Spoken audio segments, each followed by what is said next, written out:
ከታዋቂው የመረጃ ሰብሳቢ ተቋም ጂኦፖል ጋር በጥምረት የሚሰራው ብራንድ አፍሪካ የተሰኘው ተቋም ጣቢያችን ኢቢኤስ ቴሌቪዥን፣ ቢቢሲና አልጀዚራን በማስከተል በኢትዮጵያ ተቀባይነት ያለው ቀዳሚ የሚዲያ ብራንድ መሆኑን በዛሬው ዕለት አሳውቋል። ተቋሙ ይህንን ያስታወቀው በያዝናው የፈረንጆቹ 2025 ዓመት በአፍሪካና በኢትዮጵያ ያሉ ተቋማት ያሉበትን የብራንድ ደረጃ ዛሬ በአዲስ አበባ ይፋ ማድረጉ ተከትሎ ነው። በመድረኩ ላይ አንጋፋውና ግዙፉ የኢትዮጵያ አየር መንገድም ከ10 ተከታታይ ዓመታት በላይ ደረጃውን ጠብቆ በወጥነት በመቀጠል እንዲሁም ደግሞ በአፍሪካ የአቪዬሽን ዘርፍ ቀዳሚ ተመራጭ ብራንድ በመሆን እውቅና ተችሮታል። ኢትዮ ቴሌኮምና መቄዶንያ የአረጋውያንና የአእምሮ ህሙማን መርጃ ማዕከልም በኢትዮጵያ ባላቸው የማህበራዊ አገልግሎት ቀዳሚ ብራንዶች ናቸው ተብሎ የተመረጡበትን መድረክ ሪፖርተራችን አቤል አበበ እንደሚከተለው አሰናድቶታል። ደቡብ አፍሪካ ያዘጋጀችውን የ2010ን የዓለም ዋንጫ ተከትሎ አፍሪካውያን አህጉር በቀል የሆኑ ምርትና አገልግሎቶቻቸውን ምርጫቸው እንዲያደርጉና አፍሪካዊ ብራንዶች ከሀገርና አህጉር አልፈው ዓለም አቀፋዊ ተወዳዳሪነት እንዲኖራቸው በማለም ወደ ስራ የገባ ነው ብራንድ አፍሪካ የተሰኘው የደቡብ አፍሪካ ተቋም። የአፍሪካ ህብረት የተለመው አጀንዳ 2063 ላይ መሰረት አድርጎ አፍሪካዊ ብራንዶችን በማጉላት የአህጉሪቱን የኢኮኖሚ ነጻነት ለማረጋገጥ እንደሚሰራ የሚናገረው ብራንድ አፍሪካ ዛሬ በአዲስ አበባ የተባበሩት መንግስታት የአፍሪካ ኢኮኖሚ ኮሚሽን አዳራሽ ውስጥ አፍሪካዊ ብራንዶች በራሳቸው አህጉር ውስጥ ያላቸውን ተቀባይነት የሚያሳይ የጥናት ውጤት ይፋ አድርጎ በጥሩ እንቅስቃሴ ላይ ናቸው ያላቸውን ብራንዶችም እውቅና ሰጥቷል። ይህን የአፍሪካ ብራንዶችን የተቀባይነት ሁኔታ የሚያትት ጥናት ይፋ ባደረገበት ጊዜ በኢትዮጵያም በተለያዩ የምርትና አገልግሎት ዘርፎች ውስጥ ትልቅ ተቀባይነት እንዳላቸው አረጋግጫለሁ ያላቸውን ተቋማት ይፋ ማድረጉን ተከትሎ ጣቢያችን ኢቢኤስ ቴሌቪዥን፣ ቢቢሲና አልጀዚራን በማስከተል በኢትዮጵያ ተቀባይነት ካላቸው የሚዲያ ብራንዶች መካከል ቁጥር 1 መሆኑን አሳውቋል። በመገናኛ ብዙሃን ዘርፍ ያለው ኢቢኤስ ቴሌቪዥን ነው። ኢቢኤስ እዚህ ቁጥር 1 የሚዲያ ብራንድ ነው። በየርቀቱ የሚታይ ሚዲያ ነው። በዝርዝሩ ላይ ቢቢሲና አልጀዚራ አሉ፣ ነገር ግን ለኢቢኤስ የሚቀርቡ አይደሉም።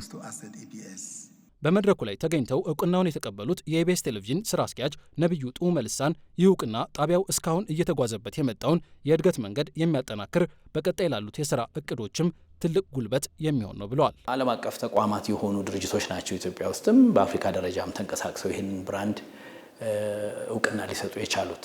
እንደምታውቀው ኢትዮጵያ ውስጥም የሚንቀሳቀሱት እንደ ዳንጎቴ፣ እንደ ኢትዮጵያ አየር መንገድ የመሳሰሉ ድርጅቶችም በዚህ የሽልማት ስነ ስርዓት ውስጥ የገቡበት ነው። በአፍሪካዊ ወንድሞቻችንና እህቶቻችን ይህን ስራችንን ሪኮግናይዝ ወይም እንድንታወቅ ያደረጉበት ስለሆነ በጣም ደስተኞች ነን። አህጉራዊ የሆነ ሚዲያ የማቋቋም ህልም ነበረን እና ዛሬ ላይ ቆመን ስናየው አይ ቲንክ ሰዓቱ አሁን እንደሆነና ወደ አፍሪካ ከኢትዮጵያም አልፈን አፍሪካ አህጉራችንም አልፈን ዓለም አቀፋዊ እውቅና ለማግኘት የምንሰራውን ስራ ያጠናከረልን ያንን ህልማችንን አይ ቲንክ ከዚህ በላይ እንድንሰራ የሚያደርግ ማረጋገጫ ሆኖ ነው ያገኘነው። ኢቢኤስ ቴሌቪዥን በሚዲያ ዘርፍ ከኢትዮጵያ ቀዳሚ ብራንድ ስለመሆኑ እውቅና በተሰጠበት በዚህ መድረክ ላይ የኢትዮጵያን መለያ አርማ ይዞ በመላው ዓለም የሚበረው የኢትዮጵያ አየር መንገድም ከ10 ለበለጡ ተከታታይ ዓመታት ግዙፍ ስማቸውን ይዘው ከዘለቁ 5 ብራንዶች መካከል አንዱ በመባል እውቅና ተችሮታል። ይህም ብቻ ሳይሆን አየር መንገዱ በአፍሪካ በአቪዬሽን ዘርፍ ካሉ ተመራጭ ብራንዶች ውስጥ ቀዳሚው በመሆን ኤሚሬትስና ኳታር አየር መንገዶችን አስከትሎ በአፍሪካውያን ተመራጭ የሆነ አየር መንገድ የተሰኘ ሲሆን ለዚህም በመድረኩ እውቅና ተሰጥቶታል። አየር መንገዱ አፍሪካን እንዴት ማገናኘት እንደሚቻል ማሳያ ነው። ከ130 በላይ ዓለም አቀፍ መዳረሻ ያለው አየር መንገዱ በሀገራት ባለቤትነት የተያዙ አየር መንገዶች ትርፋማ መሆን እንደሚቻል ማሳያ የሚሆን ነው። ከዚህ በተጨማሪም ማደግ እንደሚችሉ በዓለም አቀፍ ደረጃም ሊደነቁ እንደሚችሉ አስመስክሯል። ዋናው ነገር ደግሞ በሀገራት የሚተዳደር ማንኛውም ተቋም ስኬታማ መሆን እንደሚችል ያስተምራል። ስለዚህ በቂ ስራና ልምድ ከተቀናጁ በአህጉራችን አስገራሚ ስራዎች መስራት እንደሚቻል ማሳያ ነው።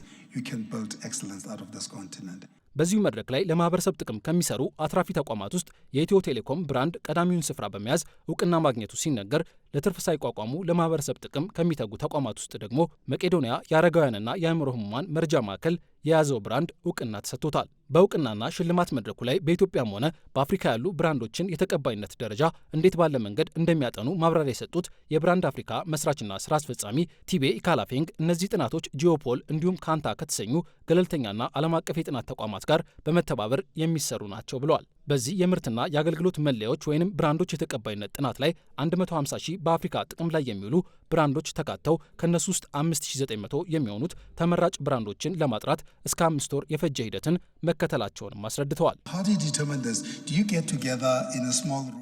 ይህንን እንዴት ወሰናችሁ ካላችሁ በትንሽ ክፍል ውስጥ በመገናኘት የአፍሪካ ምርጡ ብራንድ የቱ ነው የሚለውን በመወሰን አንሰራም። ይህ ሽልማት ጥናት ላይ በተመረኮዘና ጥንቃቄ በተሞላበት መልኩ የሚከናወን ነው። ይህም ምንም አይነት ስህተት እንዳይፈጠር ያግዘናል። ስራውም የሚጀምረው የመስክ ጥናት በማድረግና የአገሪቱን ተፈጥሮ ባማከለ መልኩ ነው። ከተለያዩ የጥናት ተቋማት ጋር ነው የምንሰራው። ሁለቱ ወሳኝ ተቋማት ደግሞ ጂኦፖል እና ካንታ ናቸው። ሁለቱ በዓለም ላይ በጣም ግዙፎቹ ተቋማት ናቸው። በዚያ ላይ ደግሞ በሁሉም ሀገራት ላይ ይገኛሉ። በቂ ልምድም አላቸው። አፍሪካውያን ስለ አፍሪካ ብራንዶች ያላቸው አረዳድ አሁንም ገና ብዙ መሻሻልን የሚፈልግ ነው ያለው ብራንድ አፍሪካ በያዝነው የፈረንጆቹ 2025 በአፍሪካ ሀገራት ጥቅም ላይ ከዋሉ ብራንዶች በአፍሪካውያን በራሳቸው የተመረቱት ወይንም የተመሰረቱት 11 በመቶ ብቻ መሆናቸውን አሳውቆ 40 በመቶ ከአውሮፓ፣ 28 በመቶ ከሰሜን አሜሪካ እንዲሁም 21 በመቶ ከእስያ የመጡ ብራንዶች በአህጉሪቱ ጥቅም ላይ እየዋሉ መሆናቸውን የጠቆመው በአፍሪካ በብዛት ጥቅም ላይ ከሚውሉ ብራንዶች ውስጥ 81 በመቶ ከቡድን 20 አባል ሀገራት እንዲሁም 20 በመቶ ደግሞ ከብሪክስ አባል ሀገራት የሚመጡ መሆናቸውም ነው በዚሁ ጊዜ ተነገረው። ኢትዮጵያውያንም ቢሆን አፍሪካዊ ብራንዶችን የመጠቀም ልማዳቸው 13 በመቶ ነው ያለው ይኸው በብራንድ አፍሪካ ይፋ የተደረገ ጥናት ከቀሪው 87 በመቶ ውስጥ 36 በመቶ ከአውሮፓ፣ 32 በመቶ ከሰሜን አሜሪካ እንዲሁም 19 በመቶ ከእስያ የሚመጡና ለሀገሪቱ ገበያ የሚቀርቡ ናቸው ብሏል። ናይጄሪያዊውን ቢሊዮነር አሊኮ ዳንጎቴን አፍሪካዊ ብራንድን በማጉላት የህይወት ዘመን እውቅና የሰጣቸው ብራንድ አፍሪካ ዳንጎቴ ግሩፕንም በአፍሪካ ቀዳሚ ብራንድነት ሲያስቀምጥ በአፍሪካ የቴሌኮም ዘርፍ ከ19 በላይ በሆኑ ሀገራት የሚሰራው የደቡብ አፍሪካው ኤምቲኤን በተደረገው ጥናት ቀዳሚውን ቦታ ይዟል ነው ያለው።